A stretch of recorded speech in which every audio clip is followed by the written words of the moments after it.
오늘 이 말씀으로 주가 회복시키시네 라는 제목으로 하나님의 말씀을 함께 나누도록 하겠습니다. 오늘 본문 말씀에서 이 이스라엘 국가적으로나 또 백성들은 개인적으로 굉장히 큰 그런 위기 가운데 맞고 있습니다. 이 아람 왕의 베나닷이 쳐들어왔는데 이 사마리아 성을 완전히 둘러싸고 포위를 했습니다. 그러니까 고대 전쟁의 어떤 전략 중에 하나죠. 그 성을 포위해 버리면 그 안에 물자들이 들어가지 못하기 때문에 식량 공급이 원활하지 않아서 굉장히 어렵게 되고 나중에는 이제 항복을 하게 되죠. 이 아람이라는 나라는 지금에 있어서 시리아 그리고 이 터키, 튀르키예의 이제 남쪽, 그러니까 지금 얼마 전에 큰 지진 피해를 당한 그러한 지역인데요. 그 지역에 과거에 그때 이제 머물고 있던 민족이 아람 민족이었습니다. 그래서 현대어로 이 성경을 번역했을 때에는 아람 군대라고 하지 않고 시리아 군대라고 이렇게 번역이 되어져 있어요. 그래서 그 지역에 있는 이 아람 군대가 사마리아 성을 포위하니까 이 이스라엘 백성들이 꼼짝없이 이제 당하게 되었고, 식량들이 부족하면 어떻게 됩니까, 여러분? 중요한 것이 점점 구하기 어려워지면 물가가 오르게 되죠. 그래서 말도 안 되는 살인적인 물가가 그 성 안에 이제 폭등을 하게 되죠. 열왕기하 6장 25절 말씀에 보면 아람 사람이 사마리아를 에워싸므로 성중이 크게 줄여서 나귀 머리 하나에 은 80세겔이요 비둘기 똥 4분의 1 값에 은 5세겔이라. 그러니까 이게 나귀 머리면은 먹을 것이 별로 없겠죠. 근데 은 80세겔이나 줘야 된대요. 근데 그 당시에 노예 한 사람을 사고 파는 값이 은 30세겔이었어요. 그러니까 얼마나 이 물가가 올랐는지요. 그리고 비둘기 똥은 뭐 쓸모도 없는 것들인데 그럼에도 불구하고 값을 주어야 하는 이러한 어려움 가운데 처하게 되었다라는 것입니다. 더 끔찍한 것은 그 성 안의 여인들이 얼마나 굶주리고 어렵던지 이런 얘기를 한다는 거예요. 오늘은 너희 아들을 삶아 먹고 내일은 내 아들을 삶아 먹자라고 이야기할 정도로 너무 극심한 고통 중에 있었습니다. 뿐만 아니라 영적으로도 굉장히 어두웠는데 하나님의 말씀에 귀 기울이지를 않는 거예요. 오늘 1절 말씀에 보면 엘리사를 통해서 하나님께서 이렇게 말씀하십니다. 엘리사가 이르되 여호와의 말씀을 들을지어다. 여호와께서 이르시되 내일 이맘때에 사마리아 성문에서 고운 밀가루 한 스아 정도 되면 이제 7.3리터 정도 됩니다. 근데 이것을 한 세겔에 매매하고 보리 두 스아를, 그러니까 한 15kg 되는 것을 15리터 정도 되는 걸 한 세겔로 매매하게 되겠다. 여러분, 이것이 가능한 일일까요? 인간적인 계산으로는 불가능해요. 하루 만에 물가가 그렇게 안정이 된다라는 게 쉬운 일이 아니잖아요. 그렇죠? 그래서 이렇게 이러한 일들이 하나님께서 이러한 일이 일어나게 될 것이다라고 선포를 하게 되었는데, 거기에 그 말을 들은 장관이 이렇게 반응을 합니다. 오늘 2절 말씀에 보시면 그때 왕이 그의 손에 의지하는 자 곧 한 장관이 하나님의 사람 엘리사죠. 그에게 이렇게 말합니다. 여호와께서 하늘에 창을 내신들 어찌 이런 일이 있으리요 하더라. 엘리사가 이르되 내가 내 눈으로 보리라. 그러나 그것을 먹지는 못하리라 하니라. 나중에 이 말씀대로 그대로 이루어지는데 이 사람이 하나님의 말씀을 듣고도 받아들이지 않는 것이죠. 하늘에 창을 내신들, 이것은 노아 홍수를 염두에 둔 그런 표현이에요. 그 당시에 비가 어마어마하게 내렸을 거 아니에요. 그래서 하늘에 창을 내신들, 만약에 소나기가 내리는 것과 같이 곡식이 하늘에서 하나님이 내리게 하셔도 그것은 불가능하다. 이것은 두 가지 그 마음이 있죠. 하나는 하나님 말씀에 대한 불신, 또 하나는 조롱까지도 하고 있는 거예요. 하나님의 말씀이 그렇게 이루어지겠느냐라는 그러한 조롱 섞인 모습을 보여주는데, 이것이 바로 그 당시의 영적인 상황을 단적으로 보여주는 거예요. 이스라엘 백성들이 하나님의 말씀을 듣지를 않아요. 엘리사 선지자를 통해서 하나님의 말씀이 선포되었는데 그 말씀에 귀 기울이고 순종하지를 않아요. 심지어 그렇게 위기 가운데 있음에도 불구하고 지금 성 안에서는 굶어 죽는 그런 상황, 밖에서는 아람 군대가 둘러싼 그런 상황 중에서 하나님의 말씀을 듣지 않는 그러한 여러 가지 어려움 가운데 있었다라는 것입니다. 그런데 하나님께서는 이렇게 소망이 없는 그 순간에 아름다운 소식을 전하는 사람들을 예비시키셔서 그 성을 회복시키시는데, 그 아름다운 소식을 전하는 자들이 다름 아닌 나병 환자 4사람이에요. 오늘 본문 말씀에 등장하죠. 나병 환자 4사람입니다. 하나님께서는 이 소식을 통해서 이스라엘 백성들을 회복시키십니다. 오늘 말씀을 통해서 우리가 만나게 되는 하나님은 회복시키시는 하나님이십니다. 하나님께서는 이 땅을, 우리의 삶을 회복시키시는 분이신 줄을 믿습니다. 우리 하나님에게만 소망이 있는 줄을 믿습니다. 아까도 우리 이대우 집사님이 기도하시면서 함께 기도했지만 이 시대가 위기의 시대죠. 튀르키예와 시리아의 강진으로 사망자가 5만 명이 넘어서고, 지난 3년 동안에 이 코로나 바이러스로 인해서 온 세계가 진통이 되었고 여러 가지 변화를 겪었습니다. 전쟁이 일어나고 있죠. 그리고 물가나 경제적인 부분도 상당히 위기와 어려움 가운데 있고, 또 개개인적으로 우리 성도님들 말 못할 고통과 위기와 어려움, 마치 아람 군대가 우리를 둘러싸서 아무것도 못할 것 같은 그러한 절망과 위기가 우리의 삶 가운데 있지 않습니까? 이런 가운데 우리에게 소망, 우리 이러한 위기에서 우리를 회복시키시는 분은 하나님밖에 없는 줄을 믿습니다. 오늘 말씀 안에서 그 회복시키시는 하나님을 간절히 찾고 만나게 되기를 소원합니다. 오늘 말씀으로 들어가면 3절 말씀에 보시면 성문 어귀에 나병 환자 4사람이 있습니다. 이들이 성문 어귀에 있었던 이유는 격리 생활을 했기 때문에 그렇습니다. 저도 일주일을 격리한 적이 있습니다. 여러분도 그렇죠? 코로나 확진이 됐을 때 일주일 격리했을 때 나중에는 처음엔 좀 좋았는데 나중에는 좀 외롭더라고요. 그래서 식사를 하는데 영상 통화를 켜놓고 가족들과 실시간으로 함께 밥을 먹었어요.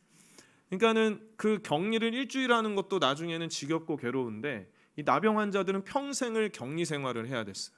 그러니까 성 밖에서 쫓겨나서, 성 밖에서 경제 활동할 것이 무엇이 있습니까? 그래서 거기에서 가족들이 가져다 주는 음식, 친인척이 지원해 주는 것을 가지고 살아가는데, 지금 이 나병 환자의 상황은 어떠할까요?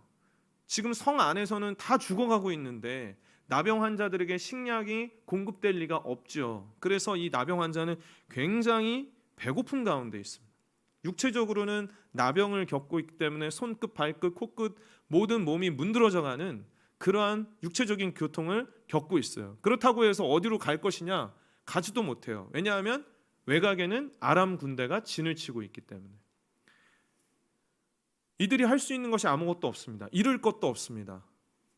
나가면 맞아 죽거나, 성 안에 들어가도 굶어 죽거나, 그냥 있어도 몸이 아파서 죽거나, 너무나도 소망이 없고 절망 중에 있는 상황이었습니다. 그런데 여러분, 놀랍게도 이렇게 아무것도 할 수 없는 그때, 절망적인 그때가 바로 하나님께서 회복하시는 시작점이 된다라는 거예요. 말도 안 되는 이러한 고통 중에 있는 나병 환자 4사람을 통해서 이 땅을, 이스라엘을 회복시키고 있는 하나님을 우리가 보게 되는 것입니다. 하나님의 회복은 어디에서부터 시작이 되는가? 바로 나에게 소망 없음을 아는 것에서부터 회복이 시작이 됩니다. 이 나병 환자의 모습은 사실은 우리의 모습과 같습니다. 복음을 듣기 전에 우리는 이 죄악의 병들어 있었습니다. 이것은 도저히 고칠 수 없는 불치병입니다. 세상의 방법으로 고칠 수가 없어요. 이 죄악의 끝은 사망인데 도저히 절망적이에요. 영적인 배고픔을 겪습니다. 세상에서 우리가 만족해보고 싶고 뭔가 삶의 의미를 찾고 싶고 아니면 내 삶을 채우고자 하지만 여러분, 끊임없는 배고픔이 있지 않습니까? 어느 순간에 내가 이룬 것 같으면서도 동시에 또 다른 배고픔을 느끼는 것이 바로 우리의 인생인데, 그러한 중에 있어요. 또 아람 군대가 진을 치고 있듯이 우리가 세상에 어떤 어려움과 고난들이 우리를 늘 둘러싸고 있잖아요. 심지어 우리가 하나님을 믿고 하나님의 자녀가 되었음에도 불구하고 우리의 주변에 있는 고난은 그대로 있을 때가 오히려 더 많이 있어요. 그러면 우리가 그럴 때 어떻게 되어야 될 것인가? 바로 우리는 그 순간에 세상에 대한 가능성 아니면 내 방법대로 일어설 것이 아니라 그 순간에 우리는 회복하시는 하나님을 찾아야 하는 줄을 믿습니다.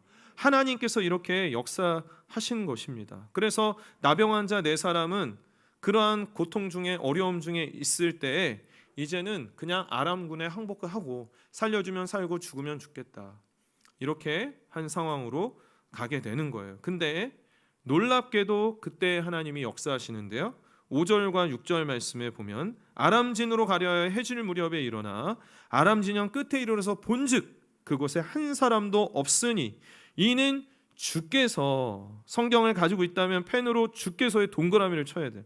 주께서 하나님이 역사하셨습니다. 아람 군대로 병거 소리, 말소리, 큰 군대 소리를 듣게 하셨고요. 아람 사람들이 뭐라고 그래요? 야, 우리 큰일 났다. 햇사람, 애굽 왕들 다 모아가지고 우리 공격하러 왔다라고 느끼면서 다 도망가 버렸어요. 그러니까 지금 어떤 상황입니까? 나병 환자 넷이 그냥 죽으면 죽겠다, 아무런 소망도 없이 그냥 아람 진영에 갔는데, 항복하려고 갔는데 거기에서 하나님께서 이미 다 몰아내셨어요.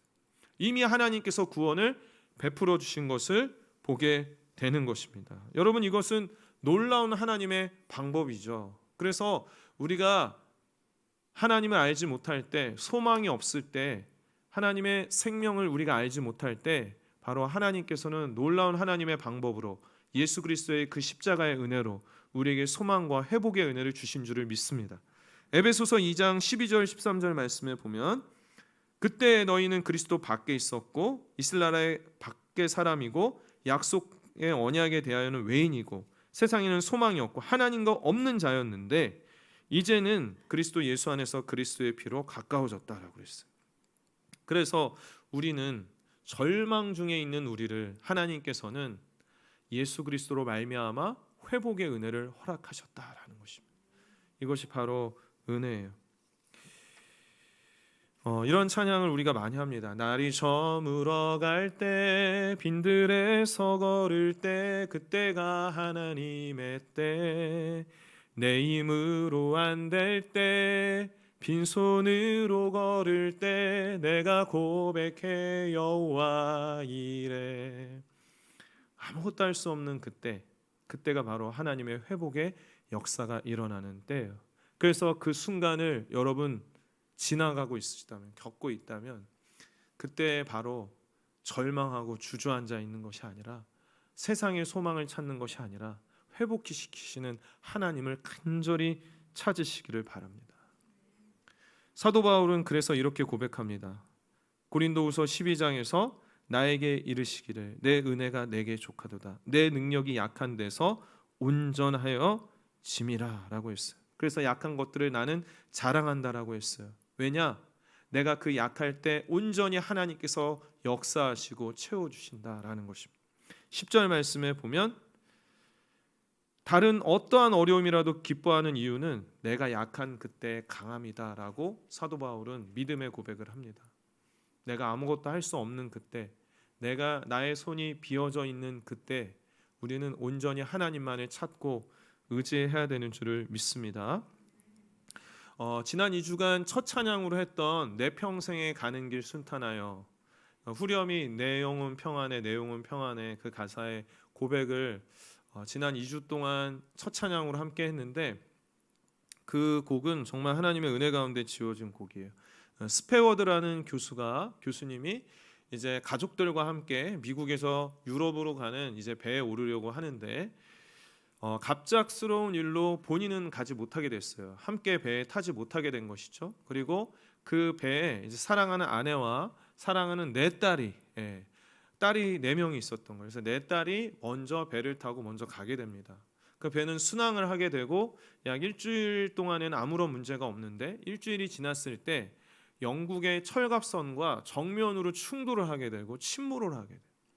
그래서 그 일로 인해서 자신의 사랑하는 네 딸이 다 바다에 잠겨서 죽고, 그 아내는 겨우겨우 정말 극적으로 무사하게 된 거예요. 그래서 아내가 전보를 보냈는데 내 딸은 다 죽고 나만 살아남았다라는 전보를 보내요. 이 스페어드라는 사람이 얼마나 고통 중에 있었겠어요. 그럼에도 불구하고 상실감에 힘들 그 유럽에 남아있는 아내에게 찾아가기 위해서 본인도 또 배를 타게 되는데, 선장이 시간이 지났을 때 알려줍니다.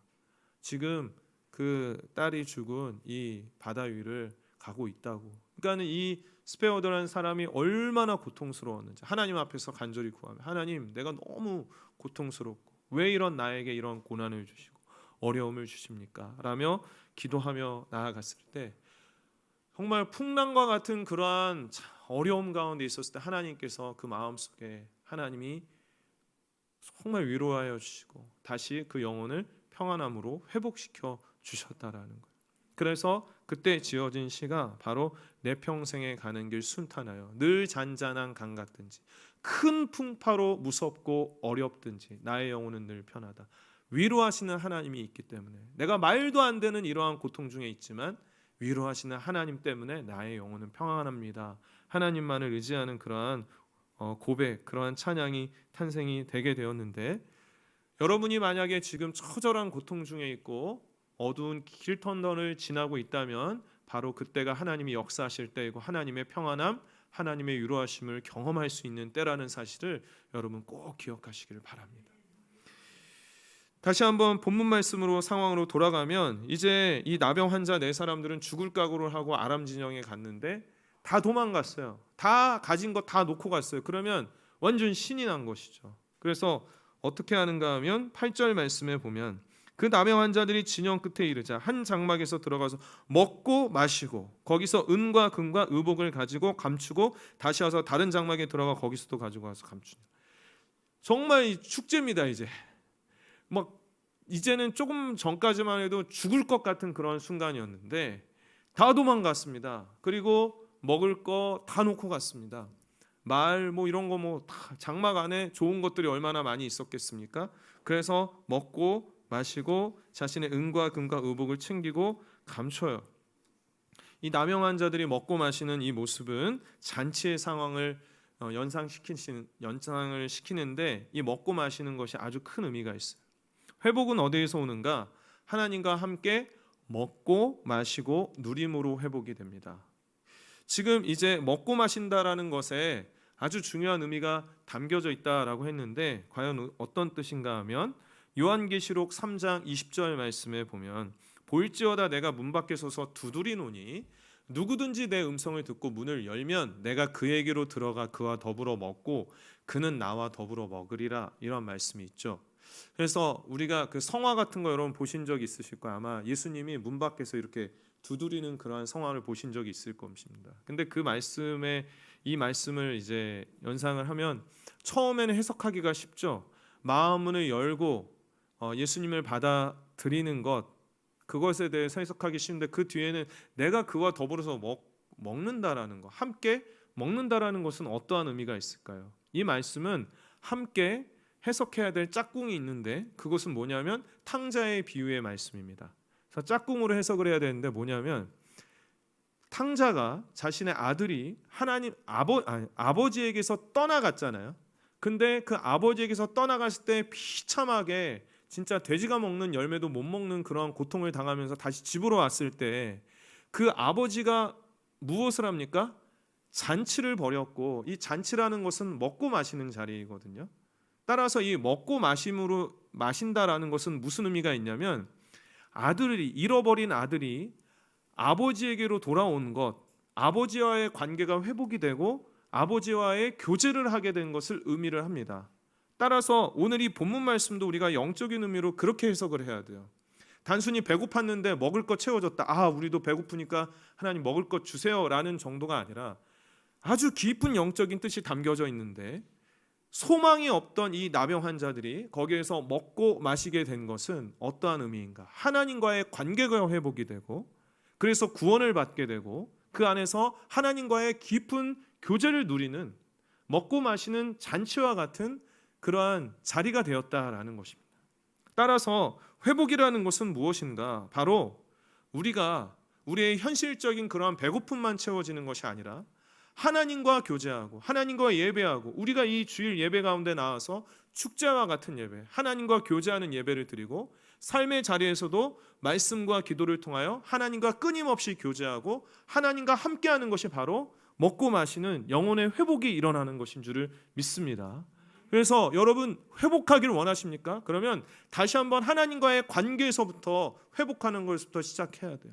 삶의 자리가 무너질 때 다시 예배가 회복되어야 되는 이유는 그 예배를 통해서 하나님을 만나야 되기 때문에, 말씀을 펼치고 하나님 앞에 무릎 꿇어야 하는 이유는 나의 영혼의 그 배고픔을 채우실 분은 하나님밖에 없기 때문에 하나님 앞에 나아가는 그 은혜가 우리 가운데 있어야 된다라는 것입니다. 냉랭하고 형식적인 신앙생활하는 것이 아니라 먹고 마시는, 하나님과 교제하는 축제와 같은, 잔치와 같은 그런 신앙생활 하시기를 바랍니다. 우리의 영혼이 그렇게 회복이 됩니다. 이제 정신없이 먹고 마시던 나병 환자들이 이제는 정신을 좀 차리고 어떠한 상황이 되었는가 하면 9절 말씀에 보니까 나병 환자들이 그 친구에게 서로 말하되 우리는 이렇게 해서는 아니 되겠도다. 우리는 아름다운 소식이 있는 날이거늘, 아름다운 소식, 영어 성경으로는 good news라고 되어져 있어요. 복된 소식, 우리는 복음이라고 하죠. 복음, 아름다운 소식이 있는 날인데 우리가 침묵하고 있도다. 만일 밝은 아침까지 기다리면 벌이 우리에게 미칠지니 이제 떠나 왕궁에 가서 알리자 하고 이 굿 뉴스, 복음, 아름다운 소식을 전해야 되겠다. 왜 그럴까요? 여러분, 지금 나병 환자는 누구보다도 절박했고 굶어 죽을 뻔했고, 그리고 어때요? 아파 죽고 맞아 죽고 뭐 어떻게 해도 죽는 그런 상황이었는데 이제 먹고 마시고 하나님과의 교제함으로 회복이 되었잖아요. 이것이 바로 복음인데 지금 성 안의 사람들은 어떻습니까? 죽어가고 있잖아요. 굶어 죽어가고 있잖아요. 심지어 여인들이 자신의 아들을 먹자라는 얘기를 할 정도니 말 다 했죠. 내가 이 복음을 전하지 않으면 내일 아침 될 때까지 기다릴 수가 없다는 거예요. 왜냐하면 그 순간에도 몇 명이 더 죽어나갈 수가 있으니까. 내가 회복이 되었으니 그 회복된 자가 또 그 회복의 복음을 전하는 것이 하나님이 이 땅을 회복시키시는 방법이에요. 그래서 세 번째로 회복된 자를 전하는 자로 사용하심으로 이 땅을 회복시키시는 그 하나님이십니다. 그분이 바로 회복의 하나님이십니다. 우리가 통전적인 성교 공동체의 비전을 가지고 있는 이유도 이것입니다. 땅끝까지 복음을 전해야 되는 이유도 바로 여기에 있습니다. 왜냐하면 지금 이 세계는 여러 가지 나타나는 그 전쟁과 기근과 또 바이러스와 지진과 이런 상황 중에 우리가 나타나는 그들의 배고픔은 영적인 배고픔이거든요. 어떻게 할 것인가? 바로 이것을 빨리 전해야 되겠다라는 마음을 가지고 이제 이 나병 환자들이 동이 트기 전에 발걸음을 다름질을 했겠죠. 이 복된 소식을 전하는 그 설레임을 가지고 향하게 되는 것입니다. 그래서 성경 말씀에서는 아름다운 소식이라는 표현이 종종 나오는데 전쟁에서 승리를 했을 때 그것에 대해서 이제 표현을 할 때 아름다운 소식이라고 표현을 할 때가 있어요. 이사야 40장 9절 말씀에 보면 아름다운 소식을 시온에 전하는 자여 너는 높은 산에 오르라. 아름다운 소식을 예루살렘에 전하는 자여 너는 힘써 소리를 높이라. 두려워하지 말고 소리를 높여 유다의 성읍들에게 이르기를 너희의 하나님을 보라 하라. 구원을 보라. 승리하게 하신 하나님을 보라. 그러면 삶이 회복되고 굶어 죽지 아니할 것이다 라고 이렇게 선포하라는 것입니다. 그리고 이사야 61장 1절 말씀에 보면 이 아름다운 소식이 전해졌을 때 어떠한 일이 일어나게 되는가? 바로 가난한 자에게 아름다운 소식을 전하게 하고 나를 보내사 마음이 상한 자를 고치고 포로된 자유를 갇힌 자에게 노임을 선포하며, 우리가 찬양했죠. 갇힌 자 자유케 해. 마귀는 떠나가고. 그러니까 이 복음이 전해졌을 때, 아름다운 소식이 전해졌을 때는 포로된 자는 자유를, 가난한 자는 부욕해 됨을, 배고픈 자는 먹게 되고 채워지게 되는 그 은혜를 경험하게 될 것이다 라고 이렇게 하고, 결국에 이 복음이 전해졌을 때 어떻게 됩니까?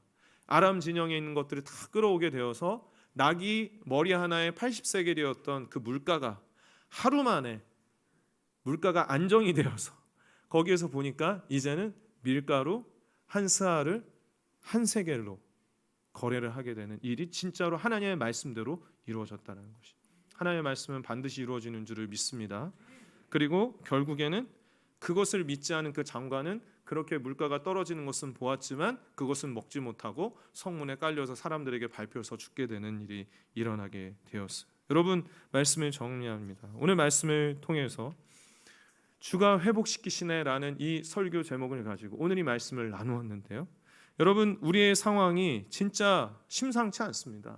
어렵습니다. 그런데 교회도 이 코로나로 인해서 많은 위기를 겪게 될 것이다라고 하지만 위로하시고 회복시키시는 하나님은 역전하시는 하나님, 반전이 있는 하나님이에요. 오히려 이 코로나 바이러스와 고통과 어려움으로 인해서 우리가 더 하나님과의 깊은 교제 가운데 나아갈 수가 있는 줄 믿습니다. 여러분의 삶에 어떠한 어려움이 있더라도 그 어려움 가운데 회복시키시는 하나님을 만나고 경험하게 되면 다시 반전되는 은혜, 역정되는 은혜가 일어나게 될 것입니다. 나병 환자라는 보잘것없고 사람들이 그렇게 우러러보지 않은 그 자들을 통해서 복된 소식이 전해진 것처럼 또 연약한 우리들을 통해서도 이 회복의 복음이 전해지는 역사가 일어나게 될 줄 믿습니다. 우리 흩어진 화평 공동체가 이 회복의 은혜를 경험을 하고 또 이 회복하시는 하나님을 이 땅 가운데 언제 어느 때보다도 고통 중에 있는 이 땅 가운데 그 복음을 전하는 우리 모두 되기를 소원합니다. 우리 시간에 함께